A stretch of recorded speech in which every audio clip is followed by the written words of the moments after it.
नमस्कार, न्यूज 24 के Facebook page और यूट्यूब चैनल पर आप सभी का बहुत स्वागत है। आपके साथ मैं हूं सऊद मोहम्मद खालिद और मेरे साथ हैं माहौल क्या है वाले राजीव रंजन। हम बात दरअसल करने वाले हैं उत्तर प्रदेश की सियासत के बारे में। और उत्तर प्रदेश की सियासत में यूं तो हर दिन कुछ न कुछ ऐसा बड़ा होता है जिस पर कहीं ना कहीं देश के परिप्रेक्ष्य में भी बातचीत होती हैं, पूरे देश के स्तर पर बातचीत होती हैं। लेकिन हाल फिलहाल में एक नए तरह की चीज़ उत्तर प्रदेश में देखने को मिली, जहां मायावती और अखिलेश यादव हमेशा अल्पसंख्यकों या फिर हिंदू समाज के दूसरे वर्गों के बारे में बात करते रहे थे, वो अचानक से ब्राह्मणों के हितैषी नजर आ रहे हैं, ब्राह्मणों की बात कर रहे हैं। तो आखिर क्यों अखिलेश और मायावती को अचानक से ब्राह्मण याद आने लगे, इस पर जरा हम चर्चा करेंगे। और इसी के लिए चर्चा करने के लिए साथ में मौजूद हैं राजीव जी। राजीव जी, यही सवाल कि आखिर क्यों अचानक से अखिलेश और मायावती के लिए को ब्राह्मण याद आने लगे, क्योंकि ये लोग इसके लिए जाने नहीं जाते हैं। देखिए, ऐसी बात नहीं है। पहली बात तो ये है कि क्यों याद आने लगे, इस समय उत्तर प्रदेश में बड़ी चर्चा का विषय है। अगर आप किसी छोटी जगह पर जाइए, छोटे से छोटे बाजार, गांव, चट्टी चौराहा जिसको बोलते हैं ईस्टर्न यूपी में, वहां पर यही चर्चा चल रही है कि आखिर ऐसा क्या है कि अखिलेश यादव ये कहते हैं कि 108 फीट की हम परशुराम की मूर्ति लगवाएंगे, और मायावती तुरंत कहती हैं कि वो इससे बड़ी मूर्ति लगा देंगी। अगर मान लीजिए, मैं आपसे ये कहता हूं कि मान लीजिए कि 2022 में योगी आदित्यनाथ की सरकार नहीं आती है और इनमें से कोई दो में से सरकार में आता है, तो इसका मतलब कि परशुराम की मूर्ति लगना तय है। तो सवाल ये उठता है कि आखिर परशुराम की मूर्ति को लेके इतना प्रेम एकाएक क्यों हुआ? परशुराम जयंती अप्रैल में, अगस्त में, राम के बाद परशुराम की बात कर रहे हैं, क्यों हो रही है? दूसरी बात यह है कि आपने देखा होगा, हमारे दर्शक भी जो हैं, परशुराम के मंदिर आपको बहुत गिने चुने इक्का दुक्का मिलेंगे। तो ऐसे आदमी को नायक बनाने की कोशिश, जिसके इक्का दुक्का, हालांकि उनको नायक माना जाता है, भगवान है, अवतार है, उनको विष्णु का अवतार माना जाता है। मैं उसमें पढ़ना नहीं चाहता, लेकिन ये जो सियासत है इसके पीछे की उसका कारण क्या है कि ब्राह्मणों की बात, ऐसा नहीं है। 2007 के विधानसभा चुनाव के दौरान मायावती ने एक प्रयोग चला था, और उस प्रयोग में उन्होंने जो ब्राह्मण सम्मेलन कराए थे, सतीश चंद्र मिश्रा उस वक्त उनके ब्राह्मण चेहरे थे, और तमाम ब्राह्मण नेता मायावती के साथ जुड़े हुए थे। 2007 में ब्राह्मणों ने अभूतपूर्व सहयोग किया था बीएसपी को। अगर आप मंत्रियों की संख्या देखें, जहां तक मुझे याद आता है 51 टिकट दिए थे मायावती ने 2007 में, और 20 विधायक उनके, और वो प्रयोग कामयाब भी रहा था, कामयाब हुआ था। 20 विधायक ब्राह्मण जीते थे। अब बात आती है कि इस वक्त ऐसा क्या हुआ है, तो मैं बताता हूं दरअसल क्या हुआ। इसके 2-3 महत्वपूर्ण कारण हैं। पिछले दिनों, 1 महीने के भीतर, 2 ब्राह्मण अपराधियों की, विकास दुबे और राकेश पांडे की 3 दिन पहले एनकाउंटर में मौत हुई है। विकास दुबे के बारे में तो पूरे देश में चर्चा हुई। राकेश पांडे मुख्तार अंसारी गैंग के शूटर। हमने ये भी देखा कि उसके एनकाउंटर के बाद, विकास दुबे के एनकाउंटर के बाद, किस तरीके से उसके पक्ष में भी कुछ लोग आए और इसमें ब्राह्मण एंगल ढूंढा गया, बहुत सारी बातें कही गई। वो दोनों अपराधी थे और नहीं थे, कानून है, पुलिस है। ये राकेश पांडे मुख्तार अंसारी गैंग का शूटर माना जाता है। हालांकि राकेश पांडे के पिता ने कहा कि घर से उठा करके उनका एनकाउंटर किया गया उसका। ये बातें हैं। देखो, ईस्टर्न यूपी में कानपुर से लेकर के अगर आप बिहार के बॉर्डर तक जाते हैं, तो ब्राह्मण एक प्रभावी भूमिका में आता है समाज में उसका एक प्रभावशाली स्थान है, सम्मान है, और प्लस वोटर की दृष्टि से भी वो बहुत सारी सीटों को प्रभावित करने की स्थिति रखता है। पश्चिमी उत्तर प्रदेश में कुछ सीटें हैं, मथुरा का इलाका है, लेकिन पूरा पूर्वांचल जो है वो एक तरह से कानपुर से लेके बिहार के बॉर्डर तक वो एक प्रभावशाली भूमिका में रहते हैं। अगर आप देखें पिछले 70 सालों में, तो बहुत सारे बड़े ब्राह्मण चेहरे जो है इसी इलाके से आए। दूसरी बात यह है कि अभी कोई ताजा जनसंख्या तो हुई नहीं है। ब्राह्मणों के वोटर कितने % है या जनसंख्या कितनी, अभी कहना मतलब एक अंदाजा माना जाता है कि 6 से 9-10% के आसपास ब्राह्मण उत्तर प्रदेश में है। तीसरी बात यह है कि योगी आदित्यनाथ जिस इलाके से आते हैं, गोरखपुर, उस बेल्ट में एक आदित्यनाथ की इमेज उनसे ब्राह्मणों का टकराव, उधर के जो ब्राह्मण चेहरे बीजेपी के भी थे, ये सबको पता है, क्योंकि वो ठाकुर हैं। और मैं उन नेताओं का, उन लोगों का नाम नहीं लेना चाहता हूं, नाम मुझे सब पता है, जो लोग उत्तर प्रदेश की वो अच्छी तरह से समझ भी रहे हैं, सियासत को समझते जब इशारे में बात हो जाए तो फिर लेने की जरूरत भी नहीं नाम। सब समझते। योगी आदित्यनाथ को लेकर के उनका ब्राह्मणों से एक टसल, एक टेंशन रहा है, और वो पहले, और वो गोरखपुर और उस पूरे रीजन का इतिहास भी है। ब्राह्मण वर्सेस ठाकुर का जो एक इतिहास है, अगर देखा जाए कई दशक से चल रहा है। पीछे दिनों क्या हुआ है, हरशंकर तिवारी, हालांकि उनकी भी एक जो वीरेंद्र प्रताप शाही, हरशंकर तिवारी की जो छवि है वो भी बताने की जरूरत नहीं। बिल्कुल। अभी पीछे दिनों उनके ऊपर कुछ पुलिसिया कार्रवाई, उन छापे उपे पड़े थे। तो इससे पार्टियों को ऐसा लगता है कि ब्राह्मणों के बीच में एक एंटी योगी सेंटिमेंट्स डेवलप हो रहा है या डेवलप हो रहा है, और इसको उभारने की कोशिश की जा सकती है। कुल मिलाकर सीधे शब्दों में मैं ये समझू जो आप कह रहे हैं कि जो एक एंटी ब्राह्मण, जो एक इमोशन डेवलप करने की बात, या कहीं ना कहीं जो अंदर दबा हुआ है, जो महसूस किया जा रहा है धीरे धीरे, उसी को हवा देने की कोशिश अखिलेश और मायावती कर रहे हैं, जो मैं आसान शब्दों में समझू। राजनीति इसी का काम है, तवा गर्म हो तो रोटी सेक लो। रोटी सेक। तो उनको ऐसा लगता है कि तवा गर्म है, इसमें इस वक्त का माहौल ऐसा है कि जो थोड़ा एक कदम आगे बढ़ के बात करेगा तो शायद अब विद इन ब्राह्मण्स ये उसके लिए एक सिंपैथी या उस पार्टी के प्रति। अब देखो, आप 2020 अगस्त में बैठे हो, 2020 के 4 महीने और 2021 के 12 महीने, 16 महीने बचे हैं। इसके बाद उत्तर प्रदेश का चुनाव जनवरी से शुरू हो जाएगा, 2022। बिल्कुल ठीक। तो उसकी प्रक्रिया ही शुरू हो जाती है, जनवरी के पहले हफ्ते में चुनाव का नोटिफिकेशन वगैरह, फरवरी से वोटिंग होने लगती है। आपको मालूम है 5-6 चरणों में उत्तर प्रदेश का चुनाव होता है। तो अगली सरकार जो है वो मार्च 2022 मध्य 15 मार्च के आसपास अगली सरकार बन जाएगी, का गठन हो जाना, प्रक्रिया पूरी हो जाएगी। अब 20 मैंने आपको बताया 16 महीने चुनाव में बचे हैं, तो पार्टियां ऐसे बैठे तो नहीं है, अब वो पत्ते खेलना शुरू करेंगे। वो क्या है कि सेट करेंगे पूरा एजेंडा। तालाब का जो पानी है उसमें थोड़ा पत्थर फेंक के देखा जाता है कि इसका क्या रिएक्शन आ रहा है, क्या चीजें हैं। अब जहां तक अखिलेश यादव का रुख भांपने की कोशिश, जहां तक अखिलेश, अब पार्टियों में क्या है, इसमें कोई दो राय नहीं है कि 2017 के विधानसभा चुनाव में और 2014 के लोकसभा चुनाव में, 2017 के विधानसभा चुनाव में, 2019 के लोकसभा चुनाव में उत्तर प्रदेश में जातीय गणित के संतुलन को साधने में बीजेपी ने इन दोनों पार्टियों को बहुत पीछे छोड़ा। बिल्कुल ठीक बात है। जो अदर बैकवर्ड, क्यों बीजेपी इस मामले में कामयाब रही, उसने समाजवादी पार्टी को मुस्लिमों और यादवों की पार्टी बनाने में कोई कोर कसर नहीं छोड़ी।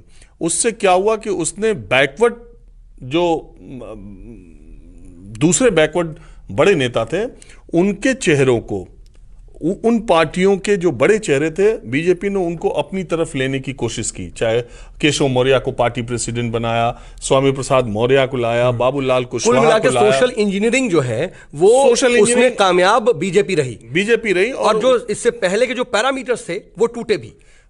आप देखिए ना, मैं जिन लोगों की बात बता रहा हूं, चौहान, राजभर, मौर्य, कुशवाहा, सैनी, इन सारे जो छोटे चेहरे थे, पॉकेट्स थे, उनके जो बड़े चेहरे थे उनको बीजेपी ने अपनी तरफ ले आने की कोशिश की और चेहरा बनाया। जो प्रतीक है उनको, आपको मालूम ही है कि ओम प्रकाश राजभर भारतीय समाज पार्टी के जो नेता थे, उनसे गठबंधन करने के लिए अमित शाह ने उनके साथ संयुक्त रैली की मऊ में जाकर और उस गठबंधन किया, उनको सीटें दी, उनको मंत्री बनाया। ये बात अलग है, बाद में बात अलग हो गया, भला हो गया, खिलाफ है, एक अलग चीज। और एक ट्रेन चलाई, तो ये सब काम किया बीजेपी ने। अब एक अकुलाहट, एक बेचैनी और एक फिर से वापस सत्ता में आने का जो प्रयास होता है विपक्षी पार्टियों का, उसमें कांग्रेस पार्टी भी अब आ गई है।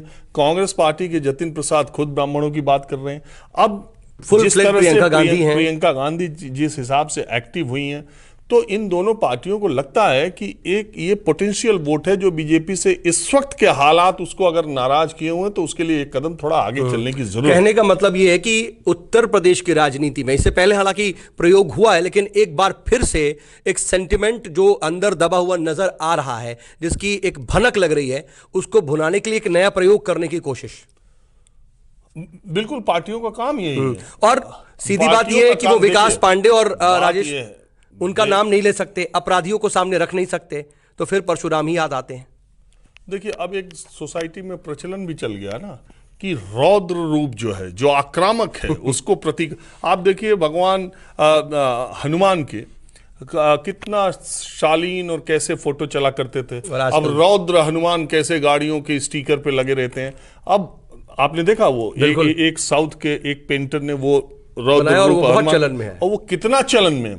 तो रौद्र आक्रामक प्रतीकों को पकड़ने की जो एक माइंडसेट बना आ रहा है, उसी में परशुराम भी एक उस तरह के प्रतीक है। और उनको एक नायक के तौर पर, या उनको एक, ये तो समझ में आ रहा है जो बात आप कह रहे हैं कि ये एक प्रयोग है, ये एक कोशिश है, इस सेंटिमेंट बुलाने की कोशिश, यही जो काम करना है, और जाहिर सी बात है 16 महीने खाली नहीं बैठेंगे। लेकिन इसके एक स्टेप आगे बढ़कर बात करते हैं कि ये कितना सफल या असफल हो सकता है। क्या लगता है आपको, जो आप इतनी दशकों से भी आपने इस पूरी रीजन को देखा है, इसकी राजनीति को समझा है, क्या लगता है कि कितना फायदा होगा इन दोनों पार्टियों को? आगे क्या होगा इसके इंतजार में नहीं, इसलिए मैं पूछ रहा हूं क्योंकि जो बीजेपी है इस वक्त बहुत अलग तरह से प्ले करती है और मास्टर स्ट्रोक करने में वो इस वक्त जानी जा रही है। देखिए, इसमें कोई दो राय नहीं है कि बीजेपी ने अपना एजेंडा सेट कर रखा है। जब भारत के प्रधानमंत्री अयोध्या में राम जन्म भूमि का जाके भूमि पूजन करते हैं और रामलल्ला के मंदिर में साष्टांग लेट जाते हैं, तो वो मैसेज देने के लिए वो बीजेपी का फंडा क्लियर है कि वो एक भारत के ऐसे पहले प्रधानमंत्री हैं जो हनुमानगढ़ी की सीढ़ियों को चढ़ के दर्शन करने जाते हैं।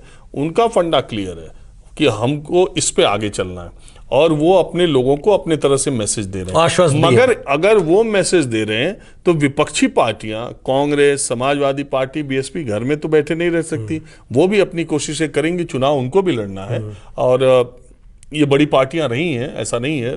फुल फ्लेजेड समाजवादी पार्टी को बहुमत मिला है इस सरकार में, और अखिलेश यादव सरकार ने पिछले 5 सालों में अपने शासनकाल के दौरान बहुत सारी चीजें वो दिखा सकते हैं कि उन्होंने ये काम किया है। दिखाते भी रहते हैं अभी। मायावती का तो दिखाने के लिए वो पार्क, वो बिल्डिंग्स, आप नोएडा से गुजरे, लखनऊ से गुजरे, वो आपको दिखती ही रहती। सब सरकार अपने तरह से काम करती है। मेरा इस पे ये कहना है कि देखिए, मायावती ने, अगर आप देखें तो लोकसभा में भी उन्होंने पहले अमरोहा के सांसद जो मुस्लिम है, अभी उनका नाम मैं भूल रहा हूं, देवगौड़ा के साथ बहुत करीबी थे, उस पर जेडीएस के प्रवक्ता के तौर पे भी थे, उनका दानिश अली को पहले लोकसभा में नेता बनाया, उनको हटा करके रितेश पांडे को बना दिया। लोकसभा में नेता बीएसपी रितेश पांडे को बनाया था। फिर राज्यसभा में नेता कौन है? सतीश चंद्र मिश्रा। हालांकि मुनकाद अली उनके उत्तर प्रदेश के बीएसपी के अध्यक्ष हैं, लेकिन मायावती हमेशा, मतलब मायावती ये मान के चलती हैं कि मुस्लिम जो है बीजेपी को हराने के लिए उसकी तरफ जाएगा जिसका पलड़ा भारी होगा। अगर आप देखें कांग्रेस बीजेपी को जो सीधे टक्कर दे रहा होगा, ये तो बात है। कांग्रेस और समाजवादी पार्टी का जब गठबंधन हुआ 2017 के चुनाव में, तो मायावती ने 100 मुस्लिम कैंडिडेट्स को टिकट दे दिया था। क्यों? उनको लगा था कि कहीं माइनॉरिटी को लगा कि ये गठबंधन ज्यादा मजबूत है, तो उन्होंने 100 को दे दिया। हालांकि उनका ये प्रयोग काम नहीं आया। ठीक इसी तरह उन्होंने 50 से ज्यादा टिकट 2017 में भी दिया, 12 में भी दिया, 12 में 12 और 17, 7 में 51 दिया था, 20 जीते थे।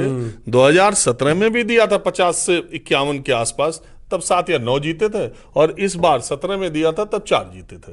तो वो प्रयोग दोबारा नहीं सफल हुआ। और इसमें कोई दो राय नहीं कि सवर्ण जो जातियां उत्तर प्रदेश में है, वो पिछले 3 चुनाव में अधिकाधिक रूप से बीजेपी की तरफ रही हैं। दूसरी भी इतना वोट परसेंटेज आपको बताने की जरूरत नहीं कि समाज का हर हिस्सा बीजेपी की तरफ था, ज्यादातर। लेकिन अब जब उसमें रास्ते तलाशने की बात हो रही है, तो ये ब्राह्मण वोटो, अब जनेश्वर मिश्रा पार्क, लेकिन फिर अखिलेश यादव ने जनेश्वर मिश्रा पार्क बनाया है।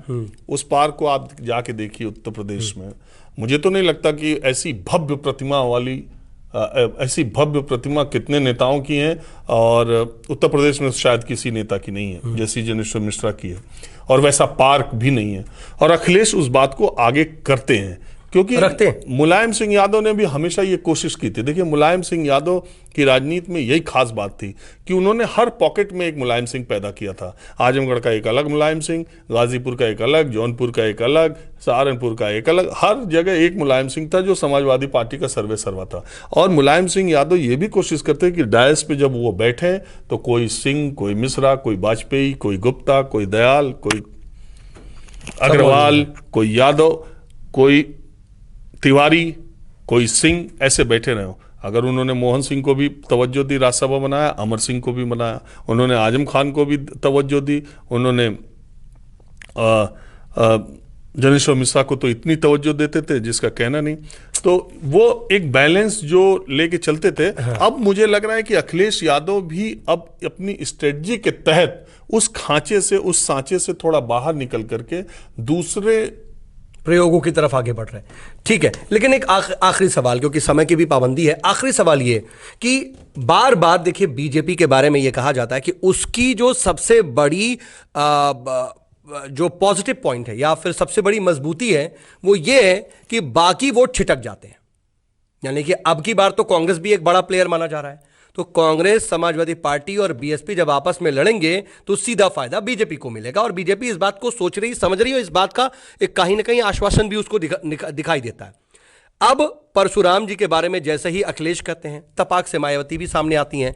क्या ये वाकई ये चीज साबित कर रहे हैं कि आपस में ही ये लोग इस तरह से इस मुद्दे पर लड़ते रह जाएंगे या फिर इसको साधने की कोशिश करते रह जाएंगे और धीरे से रास्ता बना ले जाएगी बीजेपी? ऐसा लग रहा है क्या? देखिए, मैं एक बात बहुत ईमानदारी से आपसे कहता हूं, और दर्शक भी मेरी बात को पता नहीं, लेकिन मैं आपको एक बात बहुत ईमानदारी से कहता हूं कि देश की सारी पार्टियों और बीजेपी में सिर्फ एक फर्क है। बीजेपी के पास नरेंद्र मोदी है, दूसरा किसी के पास वैसा नेता नहीं है जो आज के दौर में नरेंद्र मोदी के सामने खड़ा। अगर बीजेपी माइनस नरेंद्र मोदी कर दो, बीजेपी माइनस नरेंद्र मोदी कर दो, तो फिर ये सारी पार्टियां बराबर हैं। फिर इनकी लड़ाई का बहुत बड़ी बात, और आप ये बात कहते हैं। हाँ, मैं ये कहता हूं, तब सबका प्लेग्राउंड बराबर है। तब पता चल जाएगा कि योगी आदित्यनाथ कितने लोकप्रिय, तब पता चल जाएगा कि देवेंद्र फडणवीस कितने हैं, कितने शिवराज सिंह चौहान है, सबका पता चल जाएगा अगर नरेंद्र मोदी का चेहरा हटा दिया जाए। सारे लोग देखिए, एक बार बीजेपी में जब 2019 में जीत हुई थी, सुनिए, एक संघ के एक अच्छे जानकार के साथ में बैठा हुआ था, तो मैंने उनसे कहा कि मेरा व्यक्तिगत ये मानना था कि उत्तर प्रदेश के चुनाव में जो सपा बसपा गठबंधन हुआ है वो बीजेपी से अच्छा करेगा। मैं बहुत ज्यादा सबको लग रहा था, और घूमा भी था, हमारी और आपकी कितनी बातें हो रही थी। हाँ, लेकिन वो नहीं घूमा भी था, मुझे जमीन पे भी लग रहा था कि सपा बसपा गठबंधन की सीटें बीजेपी से ज्यादा आएंगी। मुझे आज भी याद है कि जब हम बात कर रहे थे, आप टिप पर गिनाते थे कि ये तो सपा बसपा लेके जाएंगे। हाँ, और मैं गलत रहा, नहीं हो ये मैं मानने में मुझे कोई संकोच नहीं कि मैं पूर्णतया जमीन की सच्चाई को भांपने में गलत रहा। लेकिन मैंने संघ के एक जानकार से जब बातचीत की चुनाव के नतीजे आने के बाद, और मैंने उनसे कहा कि मैं तो ऐसा सोच ही नहीं रहा था कि सपा बसपा मिल भी जाए तो भी इनकी ऐसी गत हो जाएगी। तो उन्होंने कहा कि राजीव, फर्क कुछ नहीं था, दरअसल हमारा दूल्हा बहुत अच्छा था। तो आप बारात कितनी भी अच्छी ले जाओ ना, अगर दूल्हा अच्छा नहीं है तो फिर वो अट्रैक्शन, वो अफेक्शन। वो कहते हैं ना कि एक कहावत है, एक बिहारी सब पर भारी। तो अगर हम इस परिप्रेक्ष्य में यहाँ पर बात करें तो नरेंद्र मोदी का सब्स्टिट्यूट है नहीं अभी। इसी वजह से ये तमाम जो चीजें हमें नई नई राजनीति में नए नए आयाम देखने को मिल रहे हैं, शायद बीते कई सालों में वो शायद नहीं होते अगर नरेंद्र मोदी खुद नहीं होते। ना, तो कई बार ऐसा हुआ है कि सचिन तेंदुलकर को जब शेन वॉर्न और मैकग्रा आउट नहीं कर पाए हैं तो कोई 7वां बॉलर लगाया गया है चांस के तौर पर, और उसने विकेट ले लिया। तो कई बार ऐसा भी हो जाता है। क्रिकेट और राजनीति, बात तो आप बड़ी कह रहे हैं, क्रिकेट और राजनीति में कुछ कहा नहीं जा सकता। बिल्कुल बिल्कुल, लेकिन फिर भी कम से कम उत्तर प्रदेश के जो चुनाव हैं, मोटे तौर पर 16 जो महीनों की बात हम कर रहे थे, उसके बाद तो हालांकि उससे बहुत पहले से ही, अभी से ही उसकी एक जो है दिशा और दशा बनाने की कोशिश शुरू हो गई है। और उसी के तहत देखिए इस तरीके की जो है एक जिसको कहते हैं ना कि पत्थर, जो आपने बताया कि पत्थर मार के देख रहे हैं कि आखिर जो लहर है वो किस ओर बह रही है, हवा का रुख क्या है। अब देखिए, थोड़ा मजा लीजिए आने वाले वक्त में। एक बात मैं कहना चाहूंगा, अब यूपी उत्तराखंड का न्यूज़ 24 का जो चैनल है उस पर हर शाम हम हाजिर होते रहेंगे और इसी तरह की चर्चा करते रहेंगे। हाँ, कुछ ना कुछ दिलचस्प जो है आपके साथ गुफ्तगू होगी, बातचीत होती रहेगी। तब तक के लिए हमें इजाजत दीजिए और राजीव जी, जुड़ने के लिए बहुत बहुत शुक्रिया। और आप इसी तरीके से अपना प्यार बनाए रखिए और आपको अगर ये वीडियो पसंद आए तो इसे लाइक, सब्सक्राइब और ज्यादा से ज्यादा शेयर जरूर कीजिए। धन्यवाद।